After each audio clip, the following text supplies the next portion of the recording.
Esta es la Tierra en todo su esplendor. Algunos creen que fue creada en 6 días por un ser omnipotente semejante a nosotros. Otros, sin embargo, piensan que dicho ser creador nació previamente de una flor. Y por otro lado, la ciencia moderna nos dice que todo es cuestión de azar, probabilidad y, ante todo, mucha suerte. Al igual que en una receta de cocina, el universo en su origen poseía las cantidades justas de los ingredientes necesarios para su formación. Variar dichas cantidades o los elementos químicos iniciales habría supuesto el colapso del universo o que estrellas y planetas nunca se formaran. Debido a la cantidad de variantes que podría haber seguido el universo inicial, la probabilidad de que éste se formara tal y como lo conocemos es tan irrisoria que cualquier matemático sería incapaz de aceptar que se debe únicamente al azar y la probabilidad. A todo esto debemos sumarle cómo interaccionan unas partículas con otras formando átomos, que luego se reorganizan para formar moléculas y elementos, y así sucesivamente. Si esas interacciones y sistemas de organización funcionaran de otro modo, nada de lo que conocemos hoy día podría existir. Desde lo microscópico a lo macroscópico, del átomo a la galaxia, todo se organiza de forma fractal. Un sistema fractal se reproduce en base a la autosimilitud. Es decir, es la misma forma que se reproduce en todas las escalas. En un sistema fractal no importa la perspectiva, la figura siempre será la misma independientemente de esta. Veamos el ejemplo más básico. Esta es la figura geométrica más simple de todas. El triángulo. Esta figura simple tiene la capacidad de reproducirse fractalmente. Al fractalizarse se torna continuamente más compleja. Solo conociendo la figura inicial, el triángulo, podemos comprender el sistema fractal en su totalidad. Aunque los sistemas fractales se llevan estudiando desde hace milenios, no fue hasta la era de la computación que pudimos comprobar su verdadero alcance. Benoit Mandelbrot fue autor de una fórmula simple que al ser aplicada era capaz de reproducir figuras fractales complejas. Del mismo modo que entre dos notas musicales hay un silencio, entre figura y figura se genera un vacío. Hay un punto intermedio entre fractal y fractal que une las dos figuras como un silencio une dos notas musicales. Gracias al método Mandelbrot se pudieron crear entornos realistas por computadora. Fractalizando una figura geométrica simple como un tetraedro, se creaban de forma procedural entornos complejos como el que ves en pantalla. En nuestro universo absolutamente todo sigue un orden fractal. Dado que los sistemas fractales se reproducen exponencialmente, también todo en el universo sigue un orden exponencial. Cada vez que la figura inicial se fractaliza en un sentido, se genera una singularidad exponencial. Dado que el sistema es capaz de reproducirse en dos sentidos, interno y externo, oscilará entre uno y otro para mantener el equilibrio. Cada vez que esto sucede se genera un ciclo. Esta curva de onda representa todo lo anteriormente mencionado. Primero en un sentido, se genera un crecimiento exponencial que, justo en este punto, alcanza su punto álgido para posteriormente comenzar a decrecer exponencialmente. En este punto, se genera un equilibrio. Seguidamente cambia de sentido para decrecer exponencialmente, alcanzando el punto álgido para volver a crecer exponencialmente, formando así un ciclo. Los ciclos pueden agruparse para formar otros ciclos, dependiendo siempre de la perspectiva. La onda puede estar compuesta de muchas otras ondas que, a su vez, están compuestas de otras ondas y así sucesivamente. La onda también puede expandirse o contraerse exponencialmente. Y por último, la onda puede dividirse por la mitad constantemente generando dos copias idénticas de sí misma de forma invertida. Todos esos tipos de ondas son fractales. Si cambiamos la perspectiva de esta figura en 2D, podemos ver cómo lo que parecen ondas son en realidad espirales. Si se tratara de una figura en 3D, lo denominaríamos vórtices. Al igual que la onda, tanto la espiral como el vórtice son figuras fractales. Los fractales se reproducen en sentido interno y externo, porque como es arriba es abajo y como es abajo es arriba. Esta frase se ha dicho durante milenios y su significado trasciende a lo absoluto. Todo en el universo se polariza en dos extremos. Desde un lado el otro pareciera ser opuesto y desde el otro sucede exactamente lo mismo, y aunque en muchos aspectos los extremos parecen irreconciliables, son la misma cosa en distinta graduación.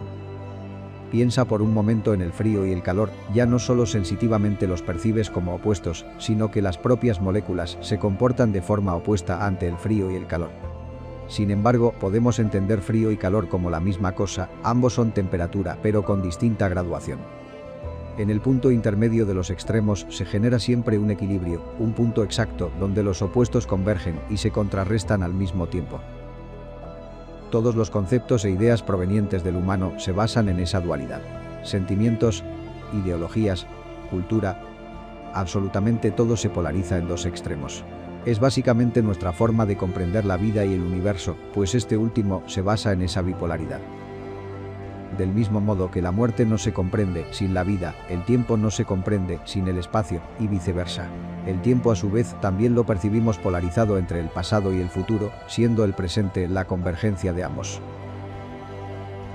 Y lo mismo con el espacio, requiriendo de valores positivos y negativos en sus ejes para poder definirse. La existencia de un extremo depende entonces de la existencia del otro. Estas dos partes convergen en un punto intermedio, creando así la tercera parte. El universo es en realidad un sistema que podemos denominar como ternario, debido a que requiere mínimo de 3 partes para su concepción. Es imposible formar una figura geométrica con 2 vértices y aristas. La figura más básica es el triángulo con un mínimo de 3. El espacio que ocupamos también consta de 3 dimensiones. Los estados de la materia también son 3, siendo el líquido la convergencia entre sólido y gaseoso. Los propios átomos también se dividen en 3 tipos de partículas, siendo las neutras el equilibrio entre negativas y positivas. El espectro de la luz y sus colores también se basan en 3. Del mismo modo así lo hace el espectro de sonido. En nuestro universo 3 son las partes mínimas y a partir de estas se pueden generar infinidad de combinaciones.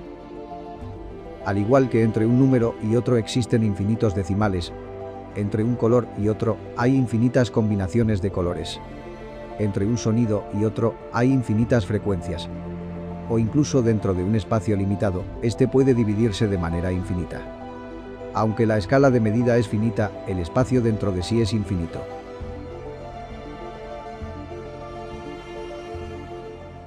Y como vimos anteriormente, incluso nuestra percepción del tiempo también se divide en 3 partes. Y cabe recalcar que cuando hablamos del tiempo siempre es una cuestión de percepción. Y esto es debido a que el tiempo como tal no existe, es solo una interpretación de nuestras mentes que están limitadas a percibir todo de manera unidireccional. Tratemos de entender por qué es así. Esto es un rayo de luz emitido por una estrella, este está compuesto por una carga eléctrica y otra magnética que oscilan entre sí en equilibrio, las cuales están formadas por una cantidad ingente de fotones. Los fotones son las partículas que generan lo que entendemos como luz. La velocidad a la que viajan estos fotones es lo que determina lo que interpretamos como tiempo. Por ejemplo, la luz de nuestro Sol tarda 8 minutos en alcanzar la Tierra, eso quiere decir que cuando observas el Sol estás viendo cómo era en el pasado hace 8 minutos.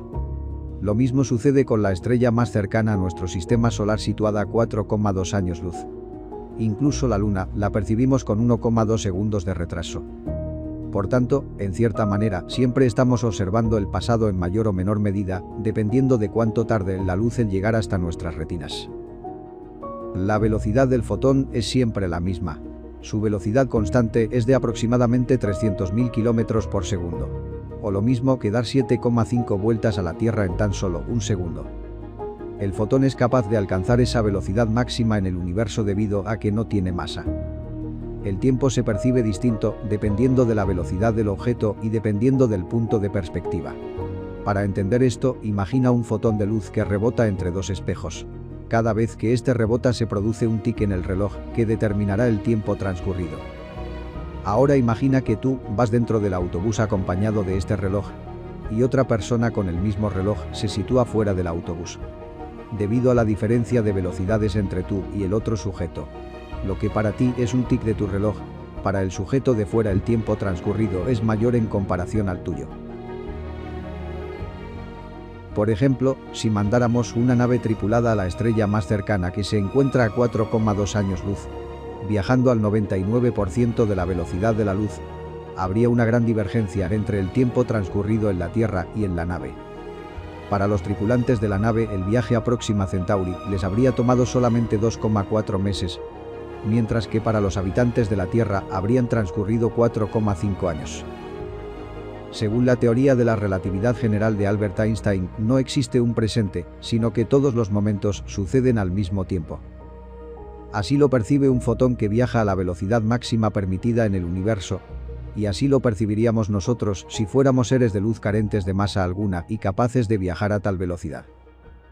La mejor forma de entender esto es imaginar el espacio como si fuera tiempo y el tiempo como si fuera espacio. De esta manera podemos imaginar el tiempo que percibimos como un túnel por donde pasa un tren. El espacio que ocupan ambos sería de una sola dimensión espacial. En este caso, el túnel es el tiempo y el tren es el sujeto que lo percibe. El tren solamente puede viajar hacia adelante por el túnel, es decir, hacia el futuro, dejando siempre atrás el pasado. El tren vive en un eterno presente porque es el punto de referencia a la hora de medir su tiempo. Sin embargo, si fuéramos capaces de trascender la ilusión del tiempo, podríamos movernos libremente por este al igual que lo hacemos por el espacio. No seríamos un tren condicionado a viajar por un túnel, sino que tren y túnel serían lo mismo. Albert Einstein dijo que en momentos de crisis, solo la imaginación es más importante que el conocimiento. La imaginación de Einstein dio como resultado una de las ecuaciones más ingeniosas de la física moderna. Einstein demostró que la masa y energía eran equivalentes y, según él, su equivalencia era consecuencia directa de las simetrías del universo. El equilibrio universal es consecuencia a su vez de dicha simetría. En el universo, nada tiene un valor absoluto positivo o negativo, sino que positivo y negativo son lo mismo y se contrarrestan al converger. Es por ello que podemos denominar el universo como neutro y atemporal. La realidad que percibimos es neutra, somos nosotros que al tratar de interpretar dicha realidad la encasillamos en uno de los dos valores, positivo o negativo. A la hora de comprender el universo estamos cegados por nuestra forma de definirnos como seres vivos y por el lugar que ocupamos. O dicho de otro modo, nuestro conocimiento es antropocéntrico. Hace miles de años creíamos la Tierra como el centro del universo. Al demostrarse que la Tierra giraba en torno al Sol, se creyó entonces que era el propio Sol el centro de todo. También creímos durante mucho tiempo que el resto de estrellas carecían de planetas en su órbita, que era algo único de nuestro sistema solar. Hoy sabemos que es justo al contrario. A lo largo de la historia hemos aprendido que la humanidad no es tan especial, que no somos el centro de todo, ni mucho menos el universo fue creado para nosotros. Al igual que una persona joven e ingenua, la humanidad todavía es inmadura. Aún no comprendemos nuestro lugar en el universo porque nuestro razonamiento inicial no es objetivo, sino que está condicionado por el antropocentrismo. El problema no es tener creencias antropocéntricas, sino que estas ideas sean las únicas válidas. Cuando creemos algo en concreto, estamos negando el resto de posibilidades. Cuando entendemos algo como positivo, desechamos que pueda ser negativo. Y viceversa. Recuerda que el universo es neutro y los hechos que vivimos en nuestras vidas también lo son. Es por ello que no todos percibimos el mismo hecho de la misma manera. Lo que para ti es negativo puede ser positivo para otros. Todo es relativo, depende de la perspectiva. Todas las perspectivas son igual de válidas porque todas son interpretaciones propias del ser humano. En la naturaleza universal no existen ni el bien ni el mal. Son términos totalmente adaptados al raciocinio humano, que nacen de la necesidad de diferenciar lo correcto de lo incorrecto. Cuando hacemos algo que está bien, entendemos lo que está mal, y cuando hacemos algo mal, entendemos lo que está bien. La tristeza básicamente es nuestra interpretación negativa de la realidad, y la felicidad es la interpretación positiva. Y es que del mismo modo que los extremos definen el centro, el propio centro determina los extremos. Nosotros definimos el bien y el mal, al igual que el bien y el mal nos definen a nosotros. Nos usamos a nosotros mismos como punto de referencia para entender la realidad que nos rodea. De este modo podemos determinar que un rascacielos es grande y una hormiga es pequeña, porque lo comparamos con nuestro propio tamaño. Sin embargo, la hormiga es enorme comparada con una bacteria, y el rascacielos es diminuto comparado con una montaña. En un sistema fractal nada es grande ni pequeño, todo tiene el mismo tamaño. Solo al posicionarnos en un lugar concreto podemos definir dos tamaños opuestos, pero siempre dependerá del punto de referencia. La única forma de determinar la grandeza o pequeñez de algo es compararla con otra cosa. Por tanto, se puede ser más grande o más pequeño que algo en concreto, pero no se puede ser grande o pequeño en términos absolutos. Nos damos cuenta poco a poco de cuán condicionados y limitados estamos a la hora de percibir la realidad. Desde que nacemos nos encasillan en algo concreto, porque esa forma de funcionar es inherente a nuestra cultura actual. Somos ignorantes en un principio, pero ignorante es aquel que desconoce. Es por tanto, cuanto más conocemos, cuanto más ampliamos nuestra visión y contemplamos más perspectivas, que dejamos de ser ignorantes. Nunca digas nunca. Es un dicho muy popular que hace alusión a nuestra evolución como individuos. Puede que hoy te guste lo que mañana detestarás, y puede que hoy rechaces lo que mañana aceptarás. Es por ello que uno no puede conocerse a sí mismo tratando de definirse como algo en concreto, sino que conocerse a uno mismo pasa en gran parte por un método de prueba y error. Porque solo así podemos conocer todas nuestras posibilidades de ser. Somos seres cambiantes que no pueden ser definidos en términos absolutos, solo de forma momentánea. Comprender esto último es trascendental en nuestra evolución como individuos. Trascendemos cuando ampliamos nuestra perspectiva, cuando somos capaces de contemplar el todo como un conglomerado de muchas partes, donde la ignorancia es creer que una pieza es el centro del resto, y la sapiencia es conocer que todas las piezas pueden ser el centro. Prueba de esa perspectiva antropocéntrica es la propia palabra universo. El prefijo uni hace referencia a uno, único, una clara alusión a su singularidad, posicionándonos en un extremo. Lo mismo sucedería si lo definiéramos como multiverso. El prefijo multi hace referencia a muchos, múltiples, justo el otro extremo. Lo que nosotros entendemos como universo no es único ni es múltiple, es ambas cosas y no es ninguna de las dos. Por tanto, cuando queramos hablar del universo en términos absolutos, usaremos la palabra omniverso. El prefijo omni hace referencia al todo, a la totalidad, y engloba los dos extremos. Usaremos entonces la palabra universo para referirnos a la parte del omniverso que conocemos. Y usaremos la palabra multiverso para referirnos a aquellos niveles de fractalidad que están más allá de lo que conocemos a escala cósmica. La propia teoría de los multiversos, al igual que un sistema fractal, contempla muchos niveles de multiversos.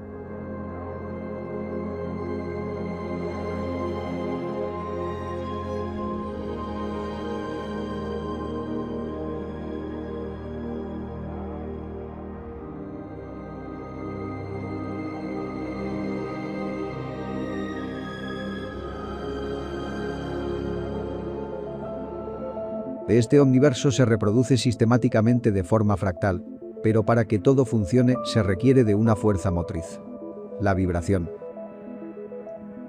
Denominaremos vibración a la oscilación entre los extremos. Y denominaremos frecuencia al ritmo de esta oscilación. Cuanto más rápida sea la oscilación, mayor frecuencia. Cuanto más lenta sea la oscilación, menor frecuencia. Todo en el omniverso es consecuencia directa de la vibración. El espacio, el tiempo, el movimiento, la energía, la materia, etc.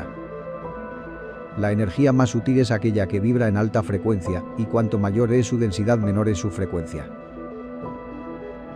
La vibración a su vez se estructura de forma fractal. La realidad que nosotros percibimos también es a través de la vibración.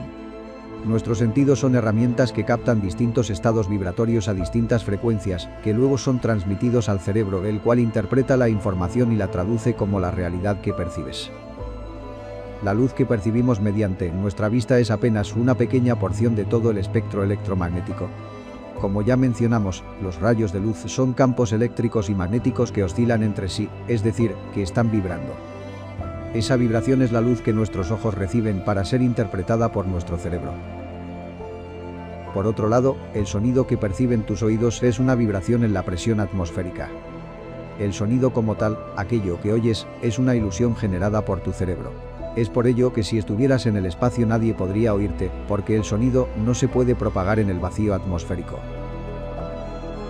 El sonido básicamente es una impresión producida en el oído por un conjunto de vibraciones que se propagan por un medio elástico, como el aire de nuestra atmósfera. Para entender mejor lo anteriormente mencionado, veamos las placas de Chladni. Estas son unas placas de metal sujetas a una fijación a la que hacen vibrar a distintas frecuencias. Encima de esta se colocan granos de arena que reaccionan a la vibración. Al posicionarse en determinadas frecuencias surgen patrones en forma de figuras estables. ¿Recuerdas que entre fractal y fractal se producía un vacío, tal como se produce un silencio entre dos notas? En las placas de Chladni sucede exactamente lo mismo. Es la vibración llevada a lo absoluto en términos universales, es la oscilación entre el orden y el caos, entre el equilibrio y el desequilibrio. Cuando sustituimos los granos de arena por un fluido no newtoniano, como podría ser almidón mezclado con agua, esto es lo que se produce.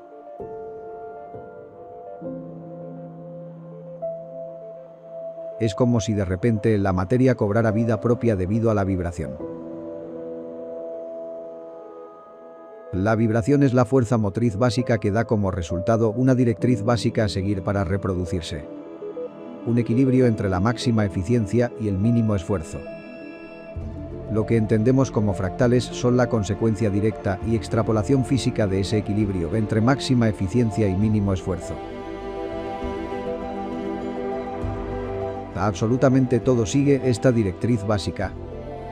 La evolución del universo, de las galaxias, los sistemas solares, los planetas, incluso la propia evolución de la vida en la Tierra.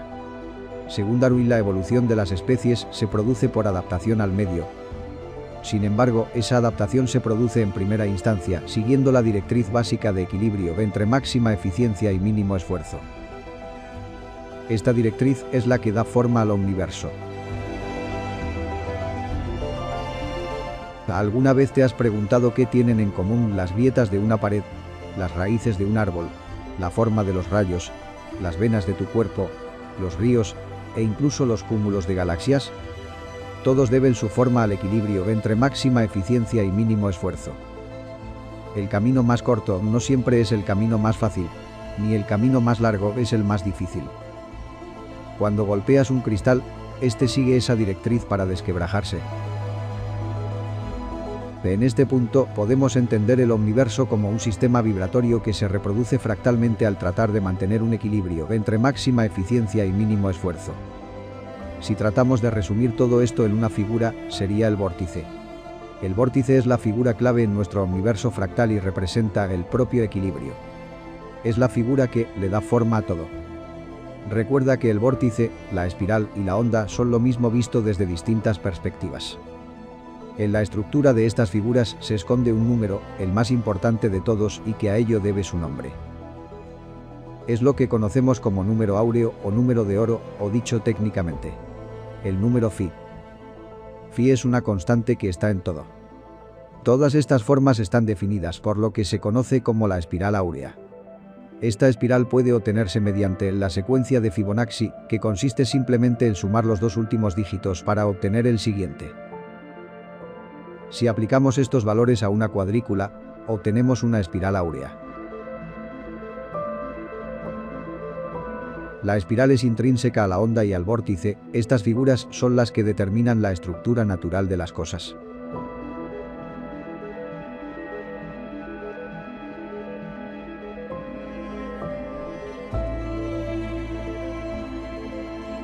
Como por ejemplo sería el caparazón del molusco, compuesto fractalmente de estas figuras.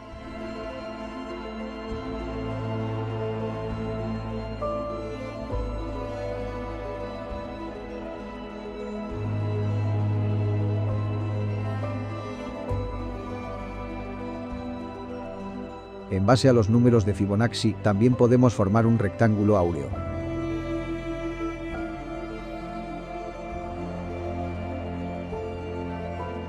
Cuando dividimos estas dos partes de proporción áurea, el resultado es el número phi.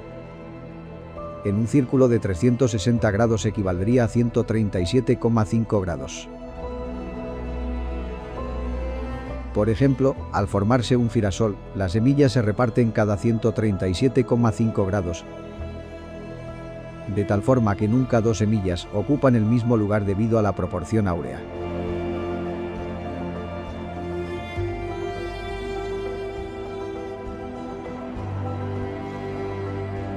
Incluso la cantidad de pétalos en las flores corresponden a la secuencia de Fibonacci.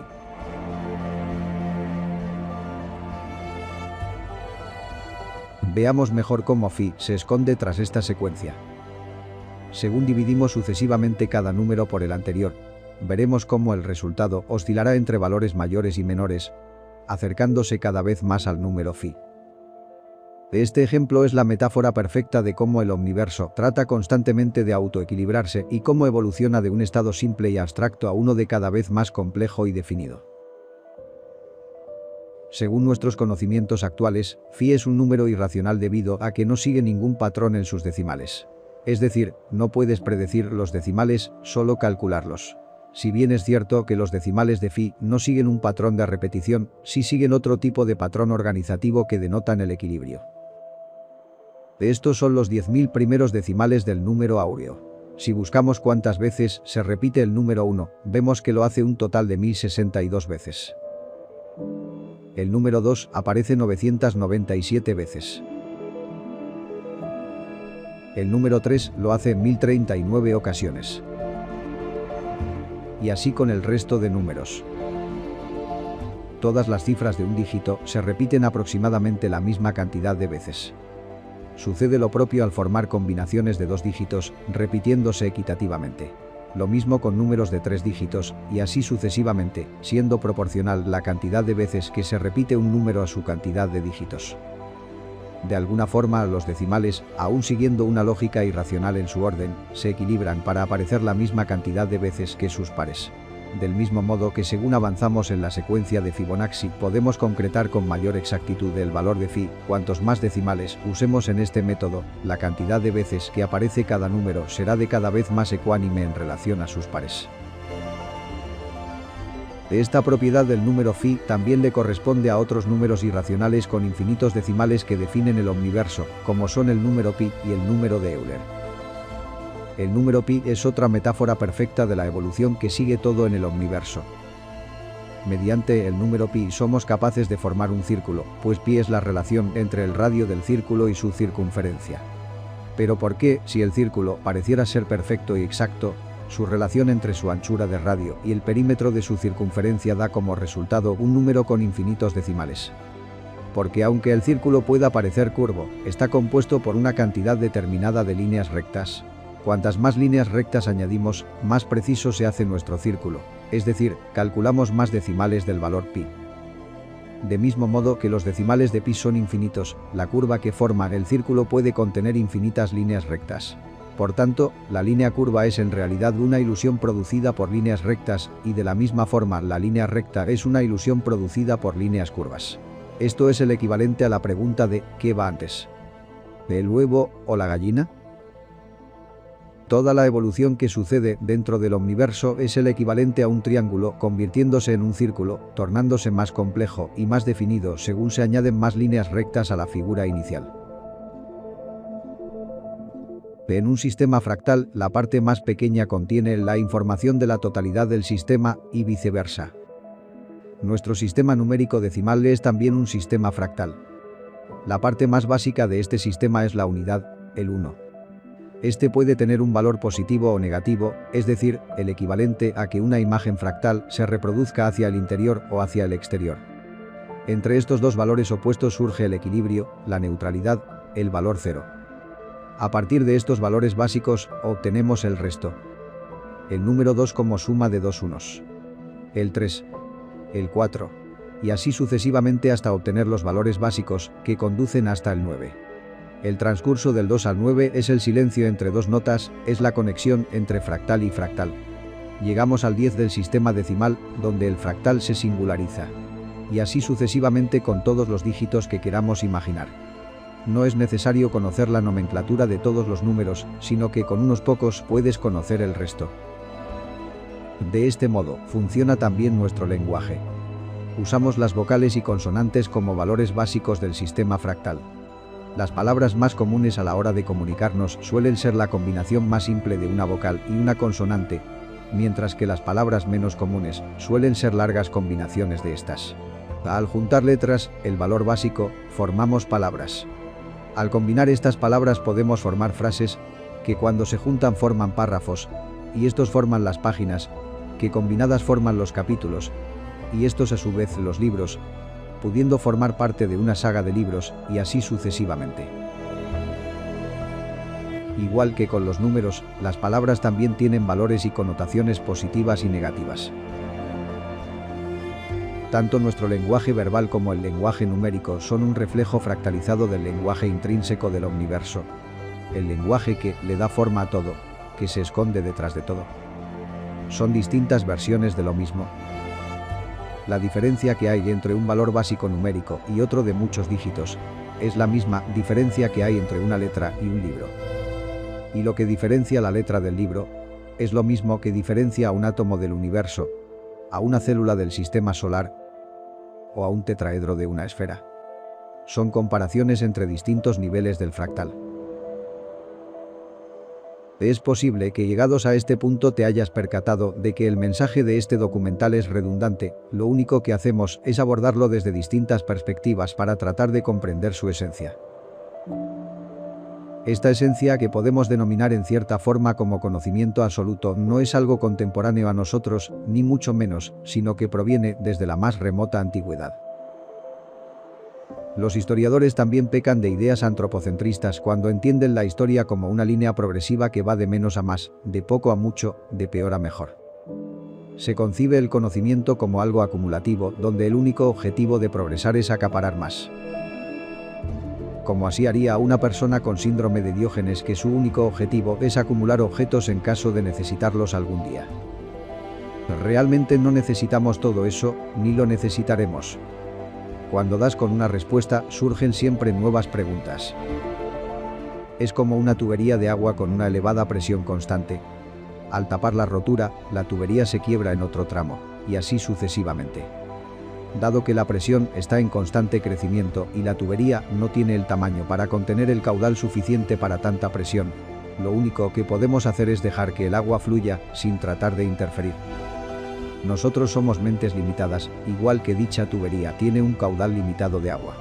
Tratar de acumular el conocimiento sería el equivalente a añadir más agua a esa tubería y por tanto aumentar su presión, dando como resultado más y más roturas. Si el conocimiento es el agua, no necesitas un mar para llegar a comprenderla, sino que basta con tan solo una gota. Con cada solución surgen nuevos problemas en una lucha eterna contra nosotros mismos, porque la solución no pasa por hacer tuberías, presas y cauces artificiales para conducir el agua, sino que debemos ser y fluir como el agua, capaz de adaptarse a todo, incluso a nosotros. El agua es independiente, es libre. La puedes manipular y encerrar, pero su camino siempre será libertario. Pero volviendo a nuestros orígenes, encontramos un conocimiento que denominaremos por etimología como hermético, aunque sus orígenes se remontan mucho antes a diversas culturas. Entenderemos el hermetismo no como un conocimiento esotérico, sino como una forma de obtener el conocimiento. La palabra hermetismo proviene del dios griego Hermes, dios de la sabiduría y la escritura, entre otros. Este dios a su vez es una réplica del dios Tot de los egipcios, adaptado a la cultura griega en tiempos de las conquistas de Alejandro Magno. Tot a su vez debe su origen al mito de la existencia de una persona que hoy día es conocida con el nombre de Hermes Trismegisto. Según relata la historia, Hermes fue bendecido con el saber absoluto. Se le creía como alguien que estaba conectado directamente con Dios y que de ahí provenía la fuente de su sabiduría. Independientemente de las creencias en torno a esta persona, o de si se puede probar si realmente existió como tal, la forma de obtener el conocimiento y transmitirlo ha perdurado a lo largo de nuestra historia conocida. Tal es así que la gran mayoría de religiones predominantes actualmente tienen como nexo común el hermetismo, al igual que muchas de las sociedades secretas y otras no tan secretas. La forma de impartir este conocimiento es a lo que debe su nombre, hermético. Mediante la simbología, el arte y la cultura en general, se disemina este conocimiento de forma encriptada, como una cerradura que solo puede abrirse con la llave correcta. Un ejemplo de ello es lo que podemos denominar como arte hermético. Este pictograma simboliza la dualidad de entre arriba y abajo, la noche y el día, con posiciones invertidas, formando un ciclo repetitivo que simboliza el tiempo. Las 5 estrellas hacen referencia al número 5, el cual hace referencia al pentágono y la estrella de 5 puntas. y estas dos a su vez son las figuras áureas por excelencia definidas en todas sus partes por el número phi. En las esquinas, los 4 elementos, como las 4 caras del objeto tridimensional más simple. El tetraedro. Fuego, aire, tierra y agua. Los 4 elementos forman el exterior, y el resto, el interior, que al ser separados convergen en un círculo que los delimita. Dentro de este podemos ver a 3 personas. 2 de ellas opuestas, representando la dualidad, la otra en el centro, como convergencia de las anteriores. La persona de la izquierda sujeta a un triángulo dentro de un círculo que simboliza la masculinidad y las líneas rectas. La persona de la derecha tiene un triángulo invertido dentro de un círculo que simboliza la feminidad y las líneas curvas. En el centro convergen los 2 triángulos formando la estrella de 6 puntas o estrella de David, y como representación de la propia creación, resultado de una dualidad convergente entre hombre y mujer. Las 3 se encuentran sentadas sobre unos árboles que simbolizan la fractalidad de la vida y que a su vez dualizan con sus raíces en el subsuelo. Aquí encontramos 7 personas representando los 7 principios herméticos, que son la base de la estructura. En religiones como el cristianismo, estas personas cobran el nombre de ángeles caídos. Todas estas personas en este pictograma contienen un círculo blanco tras sus cabezas que simboliza un haz de luz, una iluminación, una conexión directa con el conocimiento. Recuerda que es importante entender el término hermetismo como una forma de entender las cosas y no como un conocimiento. Es de hecho una herramienta a través de la cual puedes obtener el conocimiento. Pitágoras fue alguien que bebió directamente del conocimiento hermético y trató de aplicarlo en términos matemáticos, y algunos creen que incluso numerológicos, como podrían ser los números ángeles, aunque no está probado que así sea. Sea como fuere, Pitágoras creó lo que conocemos como Hermandad Pitagórica, que era una especie de sociedad secreta que aplicaba el hermetismo en su forma de impartir el conocimiento. Pitágoras fue un gran estudioso del pentágono y la estrella de 5 puntas y por tanto de la proporción áurea. Su forma de entender todo en términos de números y matemáticas fue seguido por los que se autodenominaban pitagóricos, que eran músicos, matemáticos, filósofos y astrólogos entre otros, que trataban de aplicar los números a sus respectivas disciplinas. Es por ello que a lo largo de la historia los símbolos herméticos han estado definidos dentro de las propias disciplinas. Un ejemplo claro es el símbolo conocido como caduceo, un símbolo que se relaciona directamente con la figura de Hermes Trismegisto y que a lo largo del tiempo ha sido una figura representativa del comercio. Su versión con una sola serpiente es representativa de la medicina. Las 2 serpientes entrelazadas simbolizan los términos finito e infinito mediante un sistema fractal de vórtices antagónicos que convergen en equilibrio a través del bastón. Las alas, al igual que sucede con el resto de símbolos alados, representa una ascensión a la sabiduría a través del hermetismo, la iluminación. El ouroboros es otro símbolo atribuido al hermetismo y que podemos encontrar alrededor del mundo antiguo en diversas culturas. Su origen etimológico proviene del griego y significa serpiente que come la cola. Simboliza el ciclo de la vida y la muerte, y al número 8. Al igual que el caduceo, es una alegoría del antagonismo entre finito e infinito. Este es el símbolo conocido como flor de la vida. Al igual que los anteriores, se origina en todo tipo de culturas de la más remota antigüedad y se relaciona con el arte hermético. También representa lo finito dentro de lo infinito y hace alusión directa a un sistema compuesto fractalmente. La base de esta figura requiere de 7 círculos, como 7 son los principios herméticos. Este número se esconde por doquier en la antigüedad. En el cristianismo 7 son los ángeles caídos, los pecados capitales y los mandamientos básicos. En el hinduismo, islam y judaísmo se cree en la existencia de 7 cielos. En el brahmanismo, que se basa en parte en el vedismo, 7 son los chakras. A este número se le atribuye la creación y destrucción.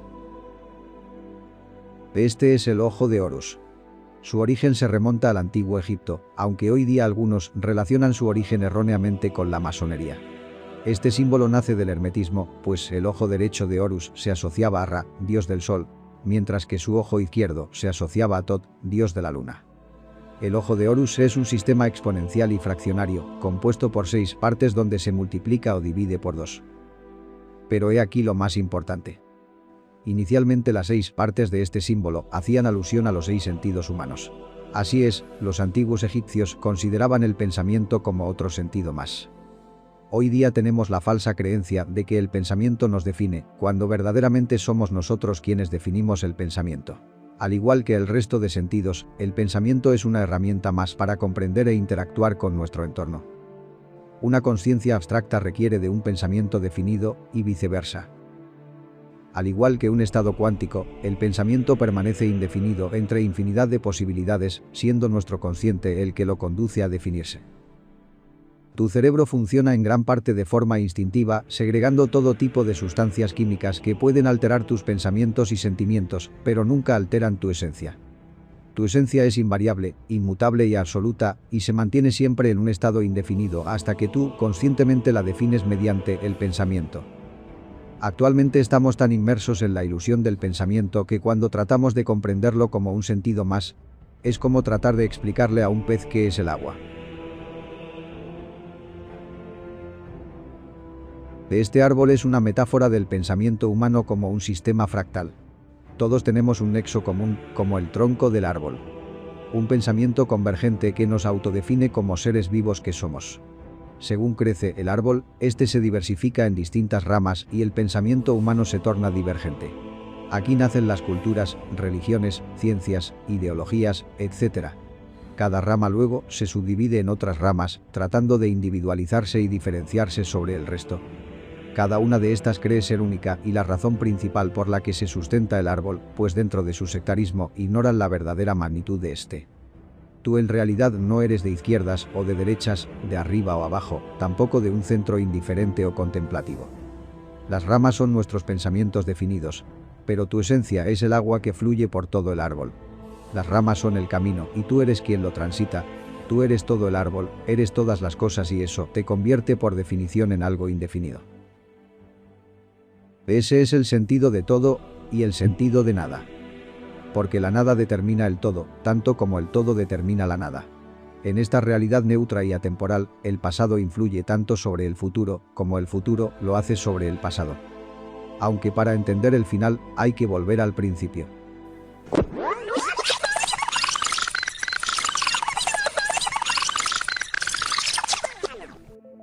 Esta es la tierra en todo su esplendor, y no podemos afirmar que fue creada en 6 días por un ser todopoderoso, o que este ser naciera previamente de una flor, ni podemos concluir que su existencia se deba a la casuística, la probabilidad y la estadística. Al igual que este huevo de salamandra, el universo en su origen poseía las cantidades justas de los ingredientes necesarios para su formación. Variar dichas cantidades o los elementos iniciales habría supuesto el colapso del universo o que esta pequeña salamandra no naciera o pereciera al poco de hacerlo. A todo esto debemos sumarle cómo interaccionan unas partículas con otras formando átomos, que luego se reorganizan para formar moléculas y elementos, que luego forman lo que conocemos como seres vivos, que se dividen en especies, que luego se reparten en subespecies, de las que nacerán las razas, y en adelante las familias, y así los individuos. Si esas interacciones y sistemas de organización funcionaran de otro modo, nada de lo que conocemos hoy día podría existir. Desde lo microscópico a lo macroscópico, de la célula a la galaxia, todo se organiza de forma fractal. No importa la perspectiva, la mínima parte contiene la misma información que la máxima parte. De esta semilla contiene toda esa información necesaria para convertirse en un árbol. Desde su nacimiento irá evolucionando. De semilla a brote, de brote a planta, de planta a arbusto, de arbusto a árbol. A lo largo de su vida su forma varía, pero la esencia del árbol permanece inalterable. Este árbol en concreto es conocido como acacia. Estos árboles son solitarios y puede haber hasta kilómetros de distancia entre uno y otro. La acacia, igual que cualquier ser vivo, tiene enemigos naturales a los que sirve de alimento, como son las jirafas y los kudu. Van Hoven, un zoólogo surafricano, se dedicó a observar estos animales en cuestión. Las jirafas para alimentarse seguían una dieta variada, incluyendo la acacia. Sin embargo, los kudu se alimentaban exclusivamente de acacia.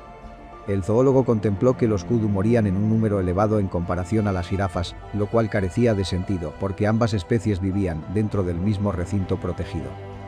Cuando ahondó y estudió el caso, se percató de que las acacias eran capaces de segregar una sustancia tóxica, el tanino, que prevenía que fueran totalmente devoradas, pues afectaba a aquellos que abusaban de este árbol como alimento y destrozaba el hígado de los antílopes.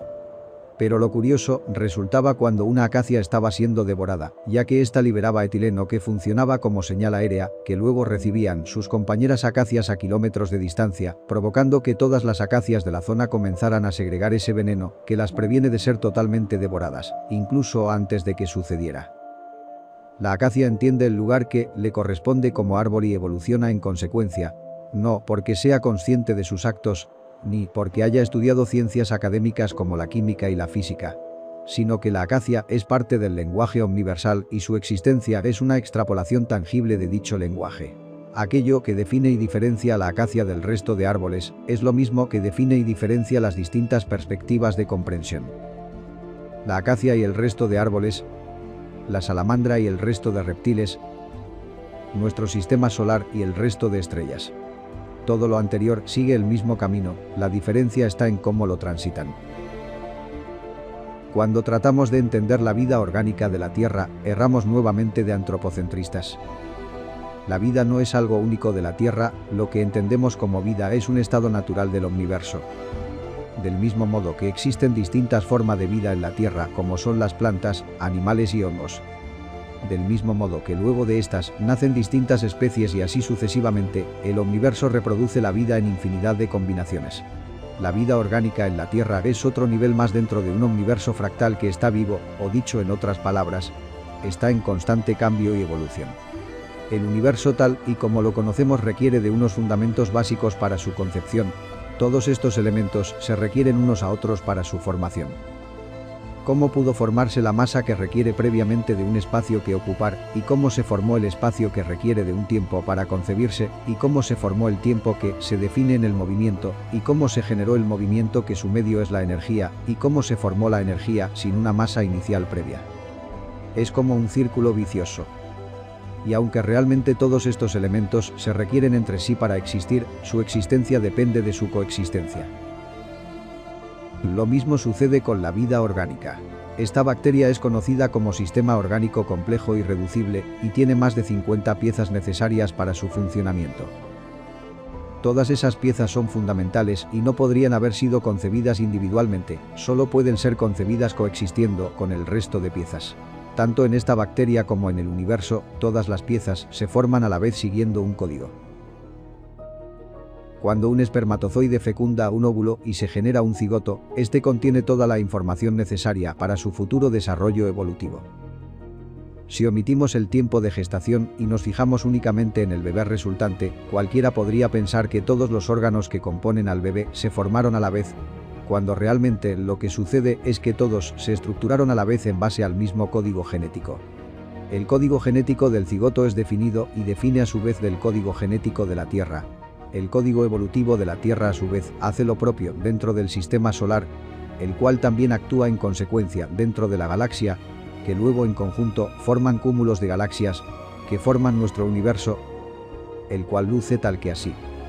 Aunque verdaderamente esto que ves es lo que entendemos como energía y materia oscuras, algo que no podemos captar a simple vista con nuestros ojos.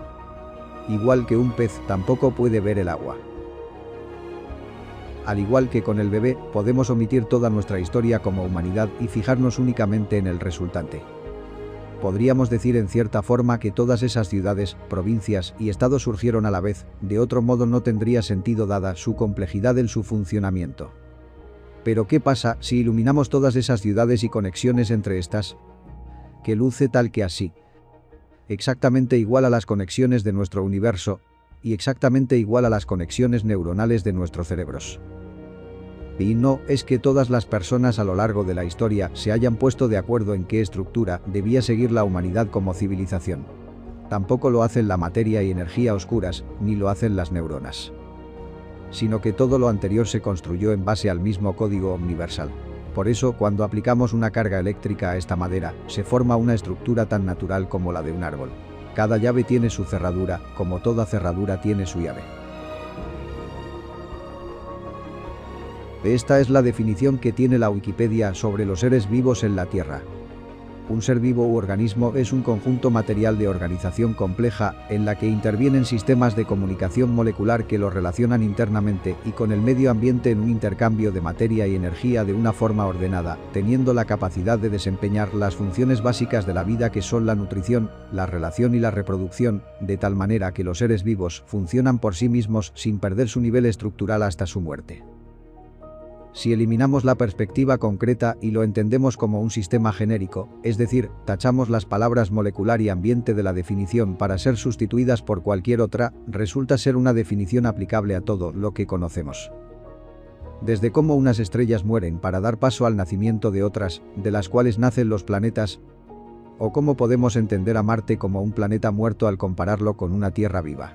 Hace miles de millones de años Marte pudo albergar vida orgánica, y muy posiblemente la podría seguir albergando si no fuera porque detuvo repentinamente su rotación, perdiendo así también su campo electromagnético, fundamental para la formación de una atmósfera que protege y genera las condiciones para los seres vivos orgánicos como nosotros. O dicho de otro modo, Marte murió al detener su rotación sobre su propio eje, tal como lo haría la Tierra y los seres que la habitan si le sucediera lo mismo. ¿Te has preguntado alguna vez qué es lo que determina que estés vivo? ¿Es tu mente? ¿Tu cuerpo y sus órganos? ¿Los tejidos y vasos sanguíneos? ¿O los miles de millones de células, bacterias y virus que te componen?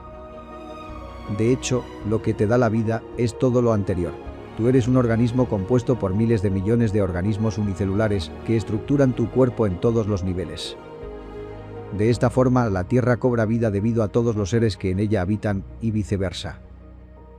La diferencia que hay entre la Vía Láctea y el Sistema Solar es equivalente a la diferencia entre un ser humano y una célula. La verdadera diferencia radica en que vibran en frecuencias distintas. Para nosotros puede suponer mucho la vida del Sol calculada en miles de millones de años, o muy poco a la vida de algunas células que apenas viven unas horas. Nuevamente valoramos la realidad partiendo de nosotros mismos como punto de referencia. Sin embargo, si el Sol en cierta manera fuere capaz de percibir su tiempo de vida como un total, su percepción sería idéntica a la tuya, a la de una mosca, a la de una célula. Tal así sucede con los átomos que componen lo que entendemos como estados de la materia. Según se agrupan en distintas intensidades generan lo que entendemos como sólido, líquido y gaseoso. Sin embargo, los átomos están compuestos en más de un 99,9% de vacío, es debido a su alta frecuencia vibracional en relación a la nuestra que generan la ilusión de lo que sería un sólido, un líquido o un gas. Es algo parecido a las aspas de un ventilador, las cuales ocupan una pequeña parte de la superficie total del círculo al estar quietas, pero cuando se mueven demasiado rápido, generan la ilusión de ocupar todo el espacio circular como un sólido. Así funcionan los átomos, y los percibimos así por la gran diferencia que hay en nuestras frecuencias vibracionales. Del mismo modo, nuestro sistema solar está compuesto también en un 99,9% de vacío. Para entender la verdadera perspectiva de este deberíamos recurrir a 15 kilómetros de desierto y usar canicas para representar los tamaños de los planetas proporcionalmente. Las galaxias, los cúmulos y el universo también están compuestos en un 99,9% de vacío. De hecho, si fuéramos lo suficientemente grandes en comparación a nuestro universo y, por tanto, vibráramos mucho más lento que este, el universo se movería tan rápido en relación a nosotros que lo percibiríamos como un estado de la materia, sólido, líquido, gaseoso. En este punto, podemos definir a un ser vivo como un estado vibratorio encapsulado como individuo en relación al resto de cosas existentes. Esa cápsula que lo individualiza es la membrana de la placenta, la cáscara de un huevo, la piel de un animal, la corteza terrestre, el campo magnético del Sol, etc. Hay una frontera que une y separa al individuo del todo, y así debería de ser entendida la vida, tanto en particular como en general. En base a esta fractalidad universal, debemos entender también las dimensiones espaciales que se definen en los ejes axial, radial y tangencial, lo que forma la realidad tridimensional que habitamos. En una realidad definida por una sola dimensión espacial, por un único eje, solo podríamos movernos en línea recta, equivalente a nuestra percepción del tiempo. En una realidad de dos dimensiones podríamos movernos en todas direcciones dentro de un plano compuesto por dos ejes. Si hubiera un ser consciente como nosotros que habitara esta realidad de 2 dimensiones y fuese capaz de visualizar su entorno como hacemos con nuestros ojos, realmente lo que percibiría es un mundo compuesto por infinidad de figuras unidimensionales o líneas rectas compuestas por infinitos puntos. Para entenderlo mejor, ten en cuenta que a pesar de habitar un mundo tridimensional, nuestros ojos perciben la realidad como infinitas figuras bidimensionales que generan la ilusión de profundidad de la tercera dimensión. Si habitáramos una realidad de 4 dimensiones espaciales, lo percibiríamos como infinidad de figuras tridimensionales, algo que para nuestras mentes es imposible de concebir e imaginar, pero que sería algo así: un octacubo. Este ser de 4 dimensiones estaría viendo a la vez todas las caras del cubo desde un único punto de vista, igual que nosotros podemos percibir una esfera a partir de infinitas imágenes bidimensionales. Este ser de 4 dimensiones podría ser lo que conocemos como universo y nosotros seríamos sus habitantes. A su vez, este ser habitaría dentro de un ente de 5 dimensiones, y así sucesivamente. En términos universales, la conciencia es el elemento creador y destructor. Nuestra conciencia como individuos no es una, ni nos pertenece únicamente a nosotros. Formamos parte de un todo, donde tu conciencia existe debido a otras conciencias, y viceversa. Como un sistema fractal, la conciencia puede ser separada en infinidad de partes, siendo esta la herramienta que tiene el universo para observarse a sí mismo. Del mismo modo, nosotros somos seres creadores y destructores. Allí por donde transita nuestra conciencia se generan una cantidad ingente de partículas que vibran y palpitan, expandiéndose y contrayéndose miles de millones de veces por segundo. Son tan pequeñas que son inimaginables para nuestras mentes racionales. Cada una de estas partículas, que denominaremos partículas elementales, son en sí el universo en su totalidad. Es decir, estas partículas serían un reflejo fractalizado del propio universo. Nuevamente, todo depende del punto de perspectiva. De esta forma, si nuestro universo fuera minúsculo en comparación a nuestro propio tamaño, podríamos observar cómo el universo se expande y contrae infinidad de veces a una velocidad vertiginosa. Así como lo hacen las partículas elementales que nos rodean. El universo sería en definitiva un reflejo de sí mismo. Es el equivalente a acercar un micro al altavoz por donde emite el sonido. O como grabar la pantalla que emite la grabación. O como contraponer 2 espejos. El universo se retroalimenta de sí mismo en un círculo vicioso, como lo hace el símbolo del Ouroboros. Nosotros formamos parte del todo, tanto como el todo forma parte de nosotros. Somos mente, cuerpo y espíritu.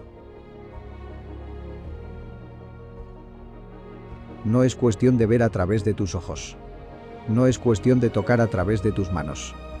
Tampoco pienses a través de tu mente. Pregúntate más bien, ¿a través de qué tus ojos pueden ver, a través de qué tus manos pueden tocar y a través de qué tu mente puede pensar? A través de ti, de tu esencia, de tu espíritu. Cuerpo y mente son herramientas de este último. Nacemos para morir, morimos para nacer.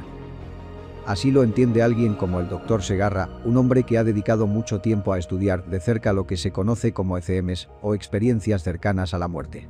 Esto es lo que contestaba cuando le preguntaban por qué había sido aquello que más le había llamado la atención de sus pacientes que habían experimentado sensaciones mientras estaban clínicamente muertos.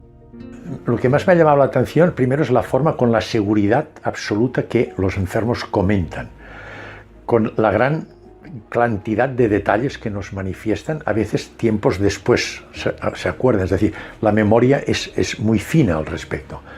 Después me llama mucho la atención el impacto que les condiciona, sobre todo el momento que ven la luz, es decir, la sensación de armonía, de paz y sobre todo de amor. Ellas hablan de amor, una sensación de amor y una sensación de expansión, es decir, que nosotros tenemos una conciencia local que nos delimita mucho, que tenemos un prisma de visión muy estrecho. Y cuando están dentro de la vivencia de experiencia alrededor de la muerte, su visión es tan amplia. Dicen que forman parte de todo el mundo, es decir, que forman parte del todo. Se sienten que están integrados, que es un conjunto, es un fractal. Aquí interviene el concepto de fractal de Mandelbrot, que introdujo el matemático. Es decir, que es un fractal, que es una parte, pero de un holograma total, y que ellos forman parte. Y esto, como después también comentaremos, condiciona un impacto clarísimo sobre, desde el punto de vista psicológico, qué repercusiones tiene en la vida normal, diaria, en el rol vital de estos enfermos, tanto desde el punto de vista físico como anímico, que es interesantísimo.